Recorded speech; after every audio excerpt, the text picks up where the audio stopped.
Chers concitoyens, la santé, c'est certainement la chose la plus importante.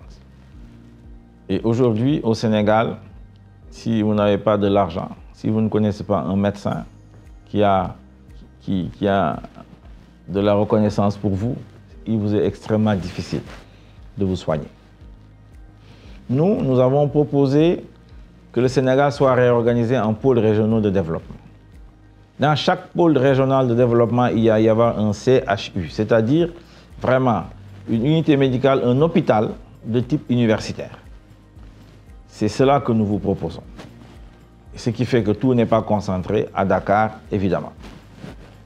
Ensuite, il faut pouvoir gérer au niveau des départements des structures sanitaires qui permettent effectivement aux populations du Sénégal à l'intérieur de pouvoir se soigner. La réforme hospitalière, la réforme de la gestion hospitalière est également quelque chose de fondamental qu'il faut engager avec courage tout de suite. Mais pour nous, la santé, c'est la santé publique, c'est le sport. Il nous faut encourager dans notre pays le sport pour la santé. Le sport à l'école. Le sport également à tout âge. La natation, par exemple. 700 km, très peu de Sénégalais savent nager. Alors, il faut des programmes spéciaux pour que nos enfants apprennent à nager dès l'école primaire, et c'est possible.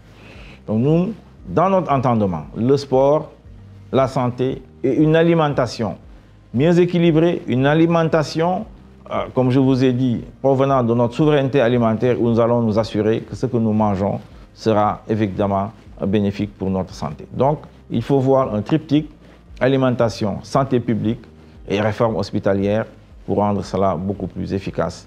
Je crois que si nous faisons cela, les Sénégalais auront accès à des soins de santé qui soient bons et qui ne soient pas chers.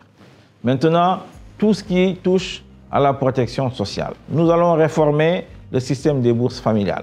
Nous allons mettre en place un système de registre national où il y aura une inscription et à partir de ce moment-là, les allocations que nous allons faire vont être déterminées par le score que le Sénégalais va avoir dans ce registre. L'allocation spéciale sera faite pour les personnes vivant avec un handicap sévère. C'est cela qu'on va soutenir directement tout de suite. Et les autres, ce sera à travers donc ce registre. Voilà comment nous comptons réformer ce système de bourse familiale qui, à mon avis, n'est pas efficace du tout et qui est très politisé et qui ne permet pas aux familles bénéficiant de cette bourse de sortir de l'extrême pauvreté ou de la pauvreté dans un délai raisonnable. Parce que c'est ça aussi l'objectif de ce soutien de protection sociale. Naturellement, pour les retraités, il y a des choses à faire de manière particulière, notamment liées à la santé des personnes âgées. Tout cela sera détaillé dans l'agenda de redressement national et c'est dans le pilier numéro 1 de l'agenda de redressement national qui s'occupera de la santé, qui s'occupera de l'éducation et qui s'occupera du sport. Chers concitoyens, le Sénégal est à la croisée des chemins. Tout le monde a peur. Nous avons besoin aujourd'hui d'une personnalité responsable pour être président de la République. Moi, Mamadou Lamine Diallo, je suis l'homme aux 5C. Je suis constant, crédible, compétent, cohérent et vous pouvez me faire confiance. Je vous promets, avec notre agenda de redressement national, de faire du Sénégal en 2045. Si vous comptez les 10 plus grandes économies du monde, vous aurez le Sénégal dans l'Afrique de l'Ouest dedans et c'est possible. Votez pour moi le 24 mars 2024 pour être votre prochain président de la République. Je vous remercie.